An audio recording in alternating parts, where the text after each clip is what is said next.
Thank you. Thank you, Bree Blazak, for making time today. I'm so excited to have you here. Bree Blazak's in the house, and you're going to want to listen to what she has to say. She is one of those top marketers and biz dev people. So we've got 2 for 1 today. If you're dealing with 1, 2, or 3 of the top 3 problems that content marketers and SEO professionals face today, a shortage of resources, bandwidth, not being clear on how to produce results, AKA tracking issues, and time to produce results, we may hit some of those points today, and we're definitely going to cover some great ideas about how to prepare with those problems that everybody has. They're ubiquitous for the rebound. Once everything gets back to our post-coronavirus, whatever that looks like, new normal. So you're not alone, and we're talking to top marketers here at Rebound This about how to solve for these problems and get ready for that rebound. Bree Blazak is in the house, and I'm so excited for you all to hear about what she's up to. She is vice president at Afterpay Touch, a fintech company solving problems for the retailers around the globe. She's come from VeriSign, DoubleClick, Westfield Retail, ShopRunner, YourAmigo, incredible experience, and a consistent producer. So I'm really interested to hear, Bree, about what you and your team and your leadership are up to at Afterpay Touch, and we'll interchange Afterpay Touch and Afterpay in-house to deal with the coronavirus, the impact on the teams, and how you're preparing for a successful rebound. Yeah, thanks for having me. I appreciate it. It's always good to see you and talk to you. So nobody really anticipated this situation. And I think everyone from the very beginning, when we were sheltering in place and people were in quarantine, trying to figure out what does this new landscape look like in terms of retail specifically. So, Afterpay, in my role, I talked to large enterprise merchants in different various verticals, fashion, beauty, home. So it kind of runs the gamut. We have a service, as you know, where we offer to the merchant, the retailer, consumers can pay in installments. So if they're buying something for $200, they pay $50 up front and then $50 every 2 weeks until they're paid in full. We own all the risk and liability from the merchant. They get paid up front, and we wait for the consumer to pay us back. So a large part of our business is really about managing fraud and risk, as you can imagine. Interestingly, we have less than 1% fraud and risk rates, which is lower than credit cards. But so it's really, that's a good result. But we didn't know what would change. So, from a merchant perspective, stores closing, how does a merchant actually execute against, redirecting resources and energies and efforts and prioritization to online versus in store? So how does that change the roadmap? What does that mean for developers? What does that mean for, all of the plans that they had for 2020? That is a massive change and shift. And what we're seeing from merchants is some of them are sort of still in crisis mode, believe it or not, where it's sort of a term we came up with, but this just essentially means they don't know what to do. And so they've paused all conversations. They're trying to figure out their next move. And then there are others we're finding almost equally where, we were talking to them about working together and partnering, and this whole situation and COVID has accelerated those conversations because they are reinvesting and literally doubling down in digital. So, that there's a lot of ramifications for that, including like, what if your DCs are closed? How do you ship goods? So even if you're, accepting 3 or 4x the amount of orders online, are you fulfilling those? Is there a delay in shipping? What if you ship from stores? Stores can't ship, they're closed. Mm-hmm. So there's a lot of kind of like complex domino effect that I think is taking place in the retail space right now.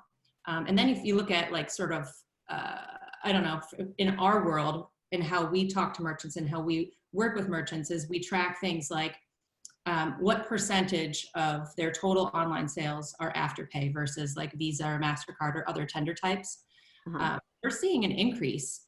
And so, that's a double-edged sword because you think, okay, well, consumers love the flexibility of a budgeting tool that it gives them in this uncertain time. but will they pay us back? So that's sort of the question mark. Like, what's the propensity and willingness or ability for a consumer to pay us back with these uncertain times? So far, so good. We're seeing very strong repayment cycles. So we've been through basically a cycle from, call it mid-March, with a 6-week payback window. So we've kind of seen a full cycle, and we're seeing great kind of performance on behalf of our consumers. And I would say, just to round out the answer, that a large part of that is because consumers want to use the product. You know, if they use Afterpay about 8 times in their first year, over 23 times in their second year. So there's high level of engagement and usage. And they don't want to lose the opportunity to use it again. So if they run into trouble, they're calling customer service. We're giving them sort of like the ability to either change their payback calendar to line up with when they know they're going to get paid or whatever the case, or we just pause for, you know, some period of time until they know when they can pay us back. So in those instances, we wouldn't incur any late fees onto the consumer. We would, you know, we're working with the consumer because we know these are difficult times for many. So we've seen an uptick in hardship, but not unmanageable at all. That's really great feedback, that they value the service, that they're getting out ahead of any issues. Yeah. And I acknowledge you all, you and your teams, for your generosity in working with people, and acknowledge, like being with What's So, what people are dealing with.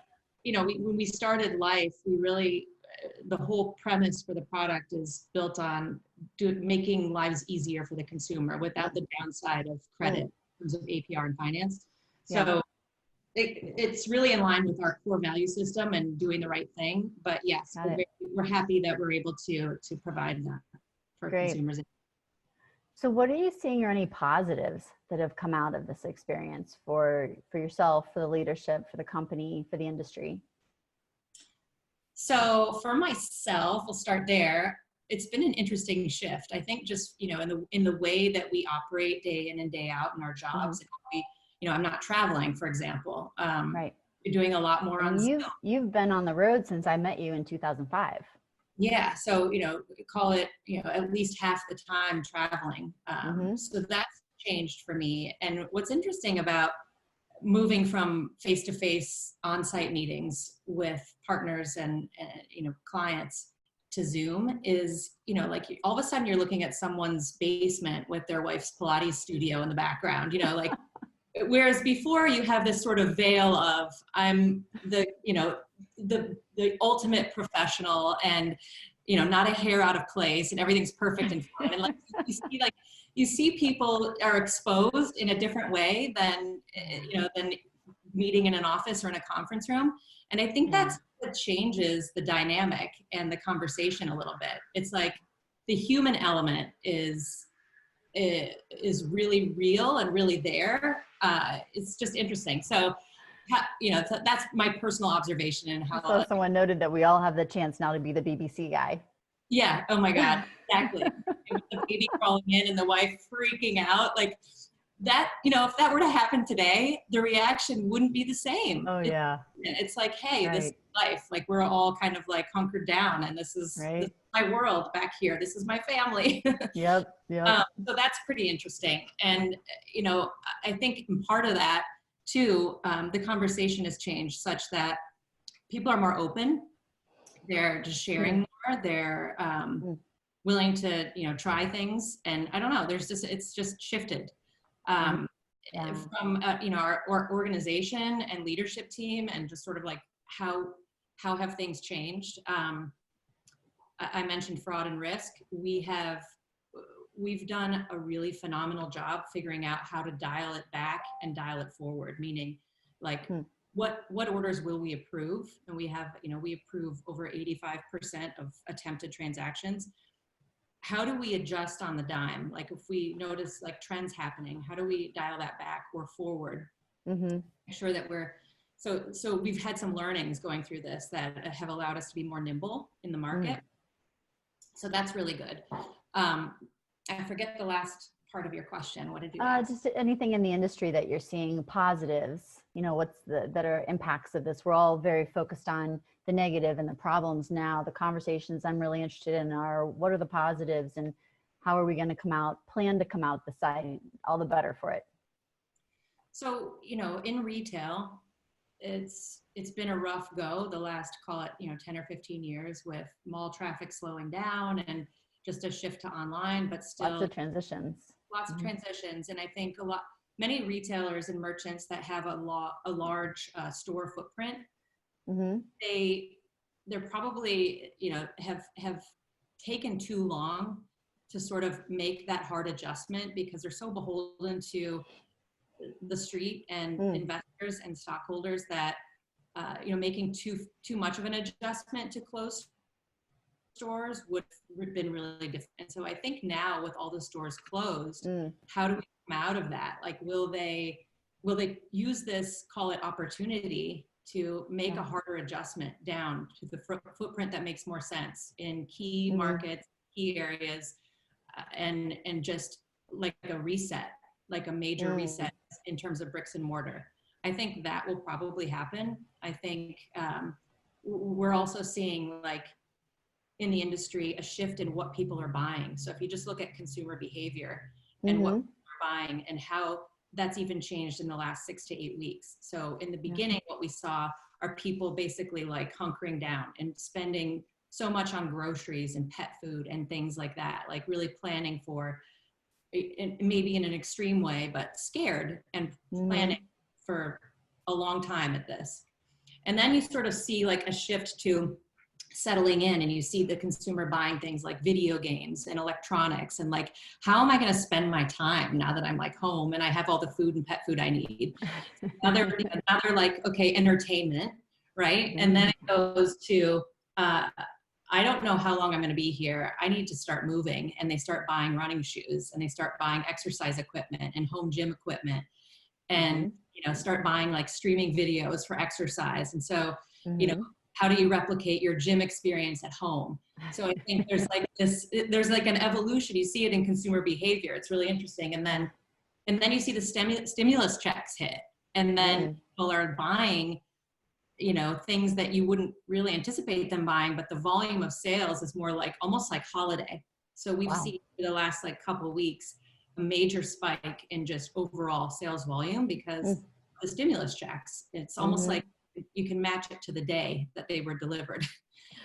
Similar to tax returns, no different. It's the same concept. So I think consumer behavior is really interesting. And even in a category like beauty, what people are buying in beauty. So they're buying like less adventurous color and more like skincare and gear and like gadgets, because they can't go to that esthetician and they're not going to their salons. They need to figure out a way how they do it at home. So just interesting to see consumer behavior and how it's shifting. Yeah, no, for sure. Do you see anything that will be possible in the future because of this experience that wouldn't have been had we not had it? I think the biggest one is going to be how retail bricks and mortar comes back. Okay. Downsizing, like right sizing that they've been avoiding. Exactly. Like, I think in the world that I live in, that'll be the biggest change. That's great. That's great. Yeah. No pressure. Yeah. I'm just really interested in that question and what people have to say about it. Yeah. So, your teams and your peers in the company, being a fintech company, were you more ready to bob and weave and change the work environment, be able to sell remotely if you were used to being there face to face? Did that put you in a better position for this and for coming out of it? Fintech, I think we're really fortunate that we have a really strong balance sheet and we're really in a good position financially. I think the workforce and how we adjusted to working from home, the company did a phenomenal job of getting everybody set up that needed to be, if they didn't have what they needed at home, equipment wise, whatever the case may be, to make sure that they were comfortable, had a fast connection, like all of those things. Everybody has a laptop, obviously, but just making sure everyone had the right equipment. So we acted really quickly in the first, like, call it week or 10 days, just do a quick assessment and make sure everybody had what they needed. And then, face-to-face meetings, no travel, none of that's happening. So Zoom is taken over everyone's life, for better or worse. It's fine. I think, has it really changed in terms of like how quickly we're getting things done? I think probably a little bit, but I don't know if it's so much because we're working from home or because the environment has caused people to just really get, hesitant to make any big decisions or do, really wait till they reassess. So a little bit of pausing has slowed things down, but I think we adjusted really quickly. Great. And what are you noticing that you'll think you'll keep from virtual selling versus the face-to-face? And I hear you saying that some folks, everybody's taking a second look and slowing down a bit. And then there's some folks who are also speeding up that see that they need to embrace digital in a way they haven't in the past, maybe, or they're seeing a new opportunity for themselves in a pivot. In virtual selling, is there something, other pieces that you think you'll keep? It used to be like if you weren't there in person for a meeting, it was like if you were on video, you weren't being respectful to the group, or you weren't really in it, right? Do you think that'll shift going forward and there'll be more Zooms, and then the big heavy meetings, big important heavy hitter meetings will be face to face? What are your thoughts? Most definitely. I think the comfort level that individuals have around travel right now is really low and different than 9/11. For those of you that lived through 9/11, that was a different fear as it related to travel. I think the fear of travel now is just all related to the virus and the unknowns around it and how we're going to prevent it in future. Nobody knows those answers. And so I think travel will be impacted for a lot longer than it was during 9/11 and that recovery. So I think the adjustment is just inherent. People need to get comfortable and not take offense and not read into a virtual meeting versus an on-site meeting. Eventually, I hope we get back to normal. I like meeting people in person. I think it's nice. There's nothing like it. So not discounting the value there. I just think that it will be completely different. No, for sure. I've heard from peers that they're enjoying having more time with family and children, and to get some house projects done that have been on the list for a while. So taking out the commute or some of the travel that they would have done that wasn't, they found a way to work around it and are seeing some benefits. So hopefully people can hang on to that for a while too. And anything that you've seen from any of your retail clients about that you would share as ideas for other folks to strengthen their positions, to be ready for the rebound so that they can come out strong? And I think we really need to look at the data and as retailers and brands, look at in the market, really what is shifting, what are consumers thinking about, what do they care about differently now versus before? I think there's the obvious ones that I mentioned earlier, but I think that depending on your business, it really needs to be nuanced. And there's a lot more sensitivity now around just how you message consumers, throwing out a promotion or a discount, thinking through that, how is that going to be received? What is the message? And really thinking about the tone, I think, of the message. I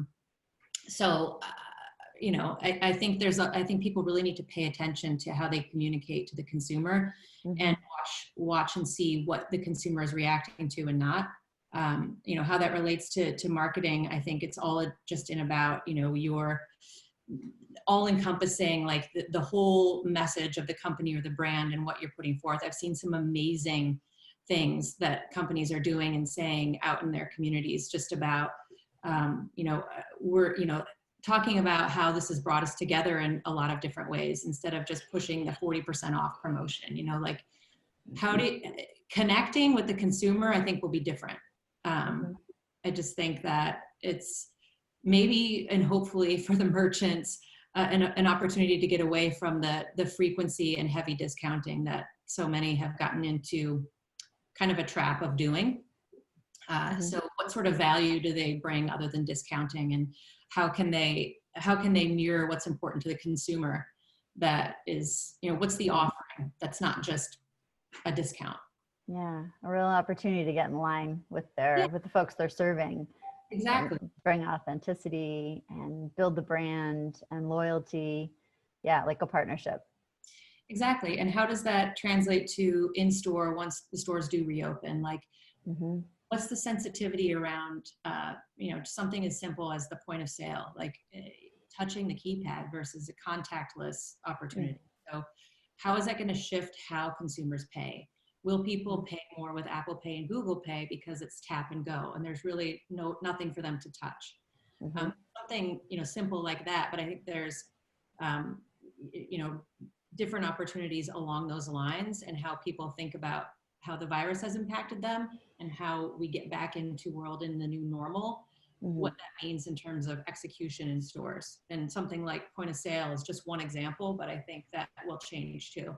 Like, what about people picking up more buy online, pick up in store? Like, how does that look? Is there like a line of cars where people are just sort of like, I'll be there between this time and this time? Is there, an Uber delivery network that's not just Uber Eats, but for like, other retail?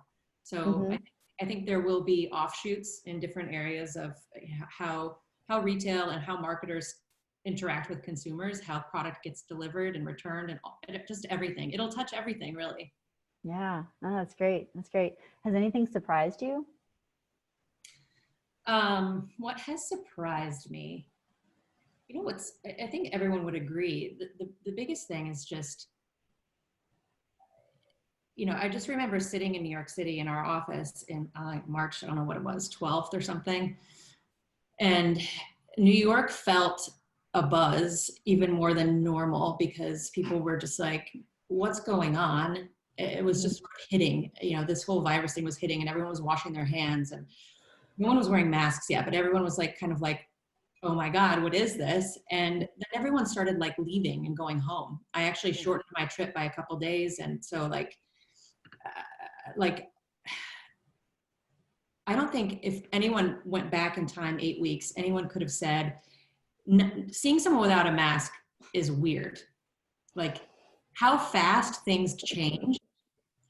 I was a naysayer too. I was like, yeah, I'm washing my hands. It's fine. I'm still traveling. It's all good. Like, you kind of have this, I want to just continue on as normal. And you don't want to, raise any crazy alarm bells, but you also want to be smart and show that you're kind of like strong amongst your team, and you're not going to like have fear take over. But now everyone's like, this is the real thing. So I think that surprised me, is just like the dramatic impact it had in such a short period of time, and like how everyone has adapted so quickly. This, like, it's been weeks, not months or years. Yeah, no, it is amazing. It's extraordinary. Yeah, it's extraordinary. Wow. Anything with virtual events for you guys? Anything on deck? Are you going to play with anything? The NFL draft just happened online. Really, and they did it really well. Yeah, so obviously all of our industry conferences were canceled or postponed. Most of them till later in the fall or even out further. So I've seen industry conferences and events and things that we attend normally, like shifting to do virtual events. I have not yet attended one, so I'm not sure how that translates. Like, how do you go from a 2.5 day event in Vegas to capturing someone's attention for 2 days, let alone 2 hours, and all of the things that go into an event around catering and lodging and travel and entertainment and speakers, and like, yeah, I think it will change a lot. Like, virtually, I don't think you can hold someone's attention for even a day. I think that would be really hard. People, thankfully, many of us are busier than ever, and that just won't fly. So how does it translate? I don't know. I think there's still important content that people are interested in hearing. And especially now, like, I get questions all the time from merchants, like, what are other merchants doing? What are other merchants saying? So I think there's definitely an appetite for learning and hearing from others in your space. But I just think there's no way they could be the same. It's going to be shorter. It'll be more focused. I think you'll have, less attendees than you anticipate. People will sign up and then not show. It's easier for them, less commitment in travel and lodging. Yep. So I think it'll change a lot. And in future too, I think people will start to really rethink the expense and the value that they get from different events, and really hone in on it. Yeah, I'm interested to see too the ingenuity that's happening to adapt, the adaptability, the modifications, the let's rethink this and look at the context now and how can we provide value, kind of like the last point you were making earlier about retailers and messaging and the opportunity to elevate brand and marketing and loyalty and really look at the value prop is everywhere. For sure.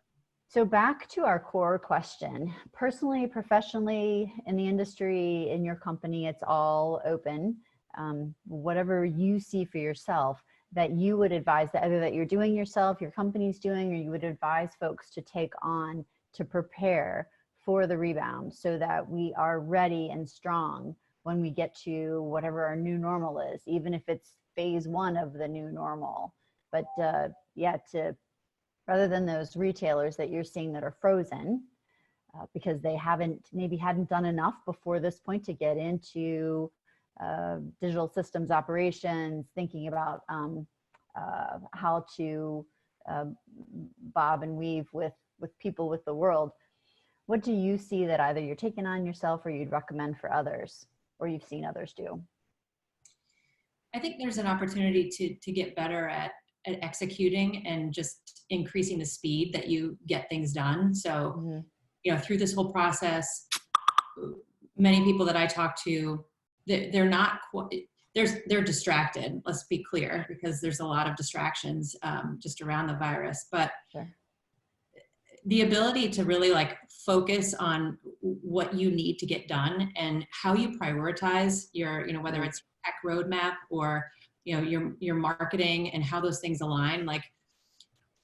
The companies that come out of this and will be really successful are those that have been able to pivot quickly and figure out how to reallocate resources. If their stores teams are, maybe half of them are furloughed, but how do you have that group working on what do the stores look like when we get back? How are you more nimble and how do you execute? And I think that's an opportunity that we have right now to get better and improve upon. I mean, the larger the merchant, usually there's a correlation between the longer it takes to get something done. That doesn't always have to be the case. And I think it's a struggle in retail today where there's just limited resources, usually on the tech side of things, and ability to execute. And I think, the opportunity exists where business and tech can get better aligned on, what do we need to achieve and how do we get there and how do we get there faster? Because I think traditionally it's been, in my experience anyway, a lot of merchants, there's always this ongoing struggle, let's call it, or a pull and push between the marketer and those teams that they need to actually get it done. That's usually the tech, the developers, the operations side of things. How do you get alignment so that you can really support each other and move more quickly and get things in market to test and learn? I think there's an opportunity to do that now because people have more time on the store side. The operations and tech teams that were dividing their time between digital and in-store, they could focus, so that's what I would say would be the biggest opportunity. Those that will be successful are those that can actually pivot, move quickly, and test and learn in the new environment. No, that's a great point. We're used to not having enough resources or bandwidth. That's a given for pretty much everyone. We did a study 1.5 years ago, and that was indeed the #1 problem reported by content marketers and SEO professionals. And what I heard and what you just said was there's a different kind of restriction. Maybe they have fewer bodies because their folks were furloughed, but there is also time because the stores are closed. So how do you now recreate the thing, either re-examining, as you said, a roadmap, or looking at how do we get alignment so that we can move forward on either current initiatives or the things that we see now are missing that we're going to need for when we come back? No, that's great. It's exciting, actually, to have people looking at new ways of working together to handle old problems and new ones with velocity. It's really exciting. I agree. I hope it happens. For sure. Is there anything that I haven't asked you that you'd like to share or speak about? I saw that question and I thought about it. I think we basically covered it. I mean, I think, sorry that this keeps going off my Slack. It's so loud. Oh, no worries. No, I think we covered it, unless you can think of something that's an add-on question. I think that's no, it's great. I'm really curious in these to see how much of what we talk about, because everybody's still processing, is not philosophical, but 10,000 foot view versus in the weeds. And as like you said, you hadn't been to a virtual event yet, right? Like that'll happen, and then there'll be something. I was just watching this guy, Brian Fonzo, had a review of the NFL draft, the 30 things that they did well that you can take and apply to your virtual events. Like just super fun, like all this stuff that's happening, and also being thoughtful about the impact on people, like what everyone's really dealing with, because now all of your coworkers aren't your coworkers that you knew from the past, right? Now they're trying to figure out how to do whatever version of homeschooling is for the rest of the year, right? They're with the pets all day that they weren't with the pets. The pet was used to doing whatever they did. So there's like, yeah, and then they're with anyone else in the family, or they're alone when they weren't used to being alone. So it's almost like we're all new people walking around in these new clothes that we haven't ever worn before, and are trying to get comfortable in them, right? And figure out how to be with all these new people and these new outfits, adjusting to different environments. You have a really good point. There's like this instantaneous blurred line between work and home, and everyone likes to talk about like the work-life balance. And I don't know that this situation has actually improved that. I think what it's teaching us is that we need to be more flexible, that we need to be more open, that we need to be more understanding, that we need to be more human, that yes, maybe I'll be working till 11 o'clock at night because, I had to deal with things with my children earlier in the afternoon, but I'll still get the work done. So I think like, the trust between colleagues and in the organization that, you'll see people stepping up and getting things done, but it just might not be in that, 8 to 6 timetable.